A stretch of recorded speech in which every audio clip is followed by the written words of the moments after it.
Sabi yung ama ang Diyos, at yung anak, Diyos din. Sino nauna sa dalawa? Siyempre, nauna yung ama. Ang ibig ko ba dyan sabihin ang Diyos, Ama, ay lilikha pa ng isa pang Diyos? Hindi siya lumikha ng isa pang Diyos. Kasama niya yun eh. Alam mo kung asan si Kristo noon? Pakinggan mo sa kay San Juan, 1:18. Walang taong nakakita kailanman sa Diyos. Ang bugtong na Diyos na nasa sinapupunan ng Ama, Siya ang nagpakilala sa yung Kanya. anak, nung umpisa, nasa sinapupunan ng Ama. Hindi niya nilikha, kundi nasa sinapupunan niya. Bahagi niya. Parang ganito, para maintindihan mo, no? Si Adan, di ba tao na, no? Si Eva, tadyang pa lang nun. Nung hugutin ng Diyos yung tadyang, ginawa niyang Eva. Kaya si Eva galing kay Adan.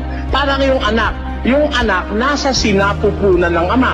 Anong ginawa ng Ama doon sa nasa sinapupunan niya na anak? Nilikha niya ba? Hindi niya nilikha, kundi ang sabi niya ganito. 1:5. Sapagkat kanino nga sa mga anghel sinabi niya kailanman, ikaw ay aking anak, ikaw ay aking ipinanganak ngayon. Yun, ipinanganak siya ng Diyos. Sabi niya, ikaw ay aking ipinanganak ngayon. Nasa sinapupunan ng Diyos eh. Kumbaga, nasa kalooban ng kanyang pagka-Diyos. Binigyan niya si Kristo ng sariling kalagayan, ipinanganak. Ano ang kahulugan sa Biblia ng salitang ipinanganak? Pakinggan niyo sa 8.